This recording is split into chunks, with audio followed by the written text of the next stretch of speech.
Selamat datang di Keluh Kesah Reddit, di mana kalian akan mendengarkan kisah menarik dari seluruh dunia. Kali ini adalah beberapa kisah tentang malicious complaints yang singkatnya memberi pelajaran kepada seseorang yang ngeyel alias kolot. Berikut kisahnya. Cerita pertama. Mereka ingin aku untuk tepat waktu, jadi aku lakukan.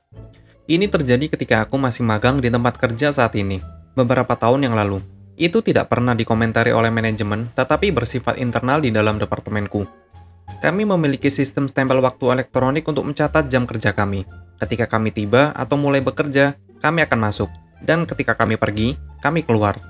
Waktu yang dicatat kemudian diunggah pada akhir bulan dan lembur kerja bulanan kami dihitung.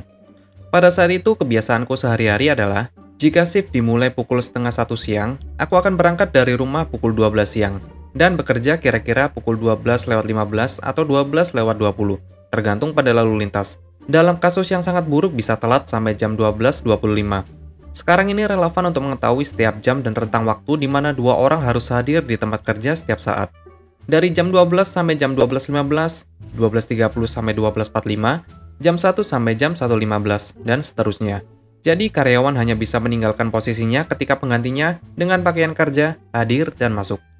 Itu sebabnya aku sering datang lebih awal. Jika aku tiba, katakanlah 12:20, aku akan langsung login, berganti pakaian kerja, dan ketika aku melakukan itu, rekan yang aku ganti bisa berganti pakaian dan pulang karena setidaknya aku akan siap pada pukul 12:30. Nah, ada satu rekan yang tidak suka itu, terutama karena aku akan mengumulkan lembur untuk itu, meskipun rekan-rekan lain bisa mengambil waktu itu dari jadwal mereka. Jadi dia menyuruh aku untuk login tepat waktu, jam 12:30, padahal dia ingin aku sudah memakai pakaian kerjaku sebelum login. Karena kami tidak diperbolehkan memakai pakaian kerja kami di luar kerja, termasuk kerja bolak-balik. Dia ingin aku datang lebih awal ke tempat kerja untuk berganti pakaian. Mengirim rekan kerja agar mereka bisa berganti pakaian saat masih login dan pergi ke rumah. Sementara aku sendiri hanya mengumpulkan waktu shiftku. Jadi aku melakukan cukup banyak itu. Aku akan bekerja pada 12:25. Jika aku lebih awal, aku akan duduk di mobilku di tempat parkir dan menunggu. Kemudian pada jam 12:25 aku akan masuk, mengganti pakaian dan masuk, yang bisa memakan waktu lebih dari 5 menit untuk melakukannya.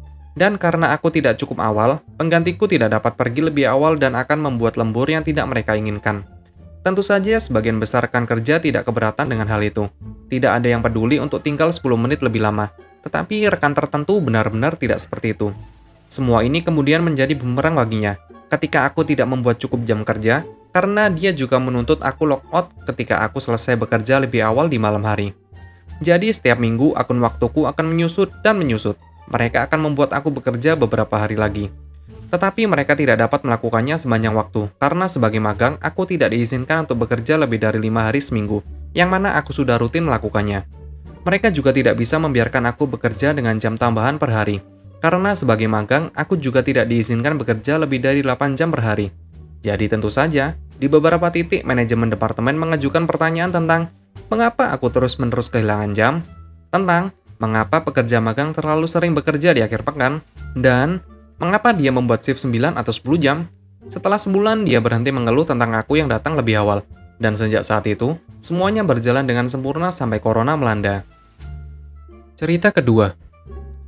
Ya, dia memang meminta kejutan. Aku pergi berbelanja dan bertanya kepada tunanganku apakah dia menginginkan sesuatu dari supermarket. Seringkali di atas saran praktis, dia akan mengatakan sesuatu seperti kue atau kue yang enak, atau hanya sesuatu yang coklat.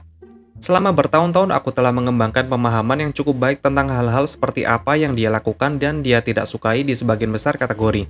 Jadi dia jarang begitu spesifik tentang permintaannya. Namun beberapa bulan yang lalu dia hanya berkata, "Beri aku kejutan," dan aku tersenyum sendiri. Karena secara teknis dia mengharapkan sesuatu kue atau coklat, dan itu tidak akan mengejutkan sekarang bukan? Aku memberinya paket dingin selusin prasiap. Panas dalam oven escargot dengan bawang putih dan mentega herbal. Itu juga sedang diskon. Menang double. Pembaca, dia terkejut. Dan untungnya dia makan satu, tapi bilang aku bisa makan sisanya. Jadi aku makan. Sepanjang waktu aku tersenyum seperti bocil berusia 12 tahun menyebalkan yang melakukan lelucon abad ini. Tidak sering orang merasa seperti itu di usiaku. Aku menikmati ketidakdewasaan itu lebih dari yang seharusnya, dan masih tersenyum pada diri sendiri setiap kali aku mengingatnya. Minggu berikutnya, aku bertanya lagi apakah dia punya sesuatu untuk ditambahkan ke daftar belanjaannya. Sekali lagi dia berkata, "Beri aku kejutan." Dan senyum iblis itu pasti sudah bermain di bibirku, karena ekspresi ketakutan panik tiba-tiba muncul di wajahnya. Dan dia dengan tergesa-gesa dan putus asa menambahkan, "Nggak jadi, hehehe." Sayangnya sekarang sudah berbulan-bulan, dan sejak itu dia tidak minta kejutan dariku. Malu aku pikir. Aku agak penasaran ingin tahu seperti apa rasa hotdog kalengan atau smoothie bit. Cerita ketiga. Mereka ingin aku bekerja dengan laptopku dan menghapus semua yang bersifat personal. Aku bekerja di sebuah perusahaan besar.